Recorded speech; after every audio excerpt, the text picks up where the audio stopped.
ಹೇಮಾವತಿ ಎಡದಂಡೆ ನಾಲೆಗಾಗಿ ಭೂಮಿ ನೀಡಿ 2.5 ದಶಕಗಳೇ ಕಳೆದರೂ ನ್ಯಾಯಯುತವಾದ ಪರಿಹಾರ ನೀಡದ ಸರ್ಕಾರದ ಧೋರಣೆಯನ್ನು ಖಂಡಿಸಿ ಇಂದು ಕೆಆರ್ಪೇಟೆ ತಾಲೂಕಿನ ವಿವಿಧ ಗ್ರಾಮಗಳ ರೈತರು ಮಂಡ್ಯ ಜಿಲ್ಲಾಧಿಕಾರಿಗಳ ಕಚೇರಿ ಮುಂದೆ ಬೃಹತ್ ಪ್ರತಿಭಟನೆ ನಡೆಸಿದರು. ಕೆಆರ್ಪೇಟೆ ತಾಲೂಕಿನ ಹೊಸಹೊಳಲು, ಚೌಡೇನಹಳ್ಳಿ, ಬಳ್ಳೇಕೆರೆ ಸೇರಿದಂತೆ ಸುತ್ತಮುತ್ತಲಿನ 10 ಗ್ರಾಮಗಳ 100 ರೈತರು ಭಾಗವಹಿಸಿ ಸರ್ಕಾರದ ವಿರುದ್ಧ ಘೋಷಣೆಗಳನ್ನು ಕೂಗಿದರು.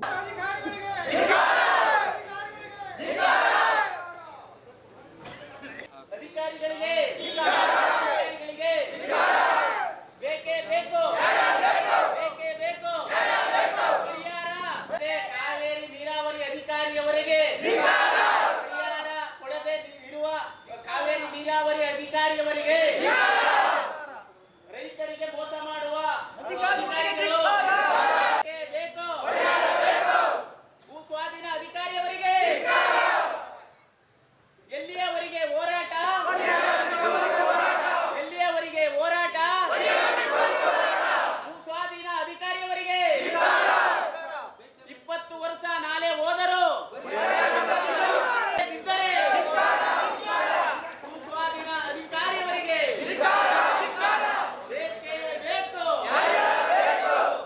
ಹೇಮಾವತಿ ಎಡದಂಡೆ ನಾಲೆಯ ನಿರ್ಮಾಣಕ್ಕಾಗಿ ರೈತರು ತಮ್ಮ ಫಲವತ್ತಾದ ಜಮೀನನ್ನು ಬಿಟ್ಟುಕೊಟ್ಟು 25 ವರ್ಷಗಳಾಗಿವೆ. ಭೂಪರಿಹಾರ ನೀಡುವಂತೆ ಮಾನ್ಯ ನ್ಯಾಯಾಲಯವೇ ಆದೇಶ ನೀಡಿದ್ದರೂ ನೀರಾವರಿ ಇಲಾಖೆಯ ಅಧಿಕಾರಿಗಳು ಮತ್ತು ಜಿಲ್ಲಾಡಳಿತ ನ್ಯಾಯಾಲಯದ ಆದೇಶವನ್ನು ಗಾಳಿಗೆ ತೂರಿ ರೈತರನ್ನು ಕಚೇರಿಗಳಿಗೆ ಅಲೆದಾಡಿಸುತ್ತಿದ್ದಾರೆ ಎಂದು ರೈತರು ಆಕ್ರೋಶ ವ್ಯಕ್ತಪಡಿಸಿದರು. ಕಳೆದ 25 ವರ್ಷಗಳಿಂದ ಕಚೇರಿಯಿಂದ ಕಚೇರಿಗೆ ಅಲೆದರೂ ನಮಗೆ ನ್ಯಾಯ ಸಿಕ್ಕಿಲ್ಲ. ಅಧಿಕಾರಿಗಳ ಕಳ್ಳಾಟದಿಂದಾಗಿ ರೈತರು ಆರ್ಥಿಕವಾಗಿ ಕಂಗೆಟ್ಟಿದ್ದಾರೆ. ಕೂಡಲೇ ನಮ್ಮ ಜಮೀನಿನ ಹಣವನ್ನು ಬಡ್ಡಿ ಸಮೇತ ಬಿಡುಗಡೆ ಮಾಡಬೇಕು ಎಂದು ಪ್ರತಿಭಟನಾಕಾರರು ಒತ್ತಾಯಿಸಿದರು. ಹೊಸಳ್ಳು ನಾಲೆಗೆ ಸರ್ ನಮ್ಮದು ಒಂದು 30 ಕುಂಟೆ ನಮ್ಮದು.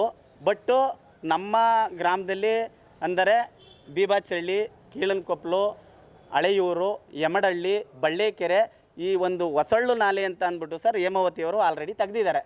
ಬಟ್ ಸರ್ ಈ ನಾಲೆಗೂ ಹೋಗಿ 20-25 ವರ್ಷ ಆಗಿದೆ.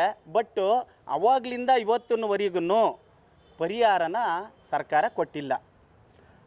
ಸರ್ಕಾರ ಕೊಡದ ಕಾರಣ ನಾವು ಲಾಯರ್ ಮುಖಾಂತರ ಲಾಯರ್ ಮುಖಾಂತರ ಕೋರ್ಟ್ಗೆ ಆಗ್ತಾವೆ. ಕೋರ್ಟಲ್ಲಿ ಸರ್ ನಾವು ಒಂದಷ್ಟು ವರ್ಷ ಕಾದೋ, ಒಂದು 8 ವರ್ಷ ಕಾದಾಗ ಇನ್ನು ಮತ್ತೆ 12 ವರ್ಷ ಆಯಿತು ಸರ್. 8 ವರ್ಷ ಕಾದೋ, ಒಂದು 20 ವರ್ಷ ಹೋಗಿದೆ ಅಂದರೆ ಲಾಯರು ಸರ್ ಕೋರ್ಟ್ ಮಾಡ್ತಾ ಇದ್ದಾರೆ. ಅವ್ರನ್ನ ಕೇಳದೇ ಆಗಿದೆ ಒಂದು ದಿನ. ಇವತ್ತಿನವರೆಗೂ ಪರಿಹಾರ ಆಲ್ರೆಡಿ ಸರ್ಕಾರದಲ್ಲಿ ದುಡ್ಡಿಲ್ಲ ಕಣಪ್ಪ, ಇನ್ನೂ ಪರಿಹಾರ ಕೊಟ್ಟಿಲ್ಲ ಕಣಪ್ಪ ಅಂತ ಲಾಯರು ನಮಗೆ ಉದಾಹರಣೆ ಹೇಳ್ತಾ ಇದ್ದಾರೆ. ನಮಗೆ ಇವತ್ತು ಹಣ ಬೇಕು. ಇವತ್ತು ನಾವು 12 ವರ್ಷ ಯಾಕೆಂದರೆ ಹಿಂದೆ ಆಲ್ರೆಡಿ ಪರಿಹಾರ ಕೊಡದ ಕಾರಣ ಲಾಯರ್ನ ಇಟ್ಕೊಂಡು ಕೋರ್ಟ್ ಮುಖಾಂತರ ನಾವು ಬಂದೋ. ಈಗ ಹೈಕೋರ್ಟಲ್ಲಿ ಆದೇಶ ಆಗಿ 1 ವರ್ಷ ಆಗಿದೆ. ಸರ್ಕಾರ ಇವತ್ತಿನವರೆಗೂ ಪರಿಹಾರನ ಕೊಟ್ಟಿಲ್ಲ, ಘೋಷಣೆ ಮಾಡಿಲ್ಲ. ನಮ್ಮ ಜಮೀನು ಹೋಗಿ ಆಲೆ 22 ವರ್ಷ ಆಯಿತು. 22 ವರ್ಷದಿಂದ ಇರೋದು 1/4 ಎಕರೆ ಜಮೀನಲ್ಲಿ 28 ಕುಂಟೆ ಜಮೀನು ಹೋಗದೆ, ಇನ್ನು ಅರ್ಧ ಎಕರೆ ಜಮೀನು ಐತೆ. ಮಗ ನಮಗೆ ಜಮೀನು ಆಳ್ಕೊಡು ಅಲ್ದವ್ರ ನಮಗೆ ಏನು ಪರಿಹಾರ ಈಸ್ಕೊಡು ಅಂತ ಅವನು ಮನೆ ಬಿಟ್ಟು ಹೊಂಟೋಗಿದ್ದಾನೆ. ಸೊಸೆನೂ ಹಂಗೆ ಆಗಿದ್ದಾಳೆ. ನಮಗೆ ಏನು ಕೊಡಬೇಕು ಒದಗಿಸ್ಕೊಡಿ. ಗೌರ್ಮೆಂಟಿಂದ ನೀವೇನು ಪಾಲಿಸಿ ಮಾಡಬೇಕು ಮಾಡಿಕೊಡಿ, ಅಲ್ದವ್ರ ನಮ್ಮ ಜಮೀನು ನಮ್ಮ ಕೊಡಿ. ಇಷ್ಟೇ ನಾವು ಕೇಳ್ಕೊತಾ ಇರೋದು. 25 ವರ್ಷದಿಂದ ಬಡವರು ನಾವು ಸಾಲ ಮಾಡಿವಿ, ಅಲ್ಲಿ ಕೊಡ್ತಾರೆ ಅಂತ ನೀವೇನು ನಮಗೆ ಸಹಾಯ ಮಾಡಿದ್ದೀರಿ? ನಮಗೇನು ಮಾನವೀಯತೆನೇ ಇಲ್ವಾ? ನಾವೇನಂತ ಕೇಳ್ಬೋದು ನಿಮ್ಮನ್ನ? ಇವರು 4-1 ಮಾಡೋದು 11ನೇ ಇಸ್ವಿಲಿ, ಆಮೇಲೆ 6-1 ಮಾಡೋದು 13ನೇ ಇಸ್ವಿಲಿ. ಅಲ್ಲಿಂದ ಇಲ್ಲಿ ತನಕನೂ ಎಷ್ಟೇ ಇದ್ದಿದ್ದು ಕ್ಯಾಲ್ಕುಲೇಷನ್ ಮಾಡಿ ಇವರು ಕೋರ್ಟ್ನಿಂದ ಆರ್ಡರ್ ತಂದ್ರೂ ಇಲ್ಲಿ ಗಂಟಲು ಏನೂ ಪರಿಹಾರ ಕೊಟ್ಟಿಲ್ಲ. ಅದಕ್ಕಿಂತ ಮುಂಚಿತವಾಗಿ ಈಗ ಸರ್ಕಾರದ ನಿಬಂಧನೆ, ನೀವು ಇದ್ದೀರಲ್ಲ, ನಿಮ್ಮದು ಆಯುಧ ಇಂದ್ರನ ವಜ್ರಾಯುಧಕ್ಕಿಂತಲೂ ಮುಖ್ಯವಾದದ್ದು ಇವು ನೀವೇನು ಬರಿತೀರಿ ಅದ್ರ ಮೇಲೆ ನಮ್ಮ ರೈತರನ್ನ ಉದ್ಧಾರ ಮಾಡ್ತೀರಿ ಅಂತ ನಿಮ್ಗೆ ಕೊಳೆಕಳಿಂದ ಮಾಡ್ತೇನೆ. ಅದರಿಂದ ಒಂದು ವಿಚಾರ ಹೇಳೋದಾದರೆ, ಸರ್ಕಾರದ ವತಿಯಿಂದ ಕಾಲಮ್ ನಂಬರ್ 13 ಪ್ರಕಾರ ಯಾರು ಜಮೀನನ್ನು ಕಳ್ಕೊಳ್ತಾರೆ ಅವರಿಗೆ ಪುನರ್ವಸತಿ ಕಲ್ಪಿಸ್ಕೊಡಿ, ಇಲ್ಲ ಸರ್ಕಾರದಿಂದ ಒಂದು ಅಪಾಯಿಂಟ್ ಕೊಡಿ ಅಂತ ಅಂದ್ಬಿಟ್ಟು ಕಾನೂನು ತಿದ್ದುಪಡಿ ಮಾಡಿದ್ದೀರಿ. ದಯಮಾಡಿ ನೀವೇನಾರು ಈ ಕೊಡೋಕ್ಕಾಗೋದೇ ಇಲ್ಲ, ಸರ್ಕಾರದಲ್ಲಿ ದುಡ್ಡಿಲ್ಲ ಅಂತ ಸುಮ್ಮನೆ ಸರ್ಕಾರದ ಮೇಲೆ ದೋಷಣೆ ಮಾಡೋದಕ್ಕಿಂತ ಅಧಿಕಾರಿಗಳು ಎಲ್ಲರಿಗೂ ಇಲ್ಲಿ ಬಂದಿರ್ತಕ್ಕಂಥ ನಮ್ಮ ಏನಿದೆ.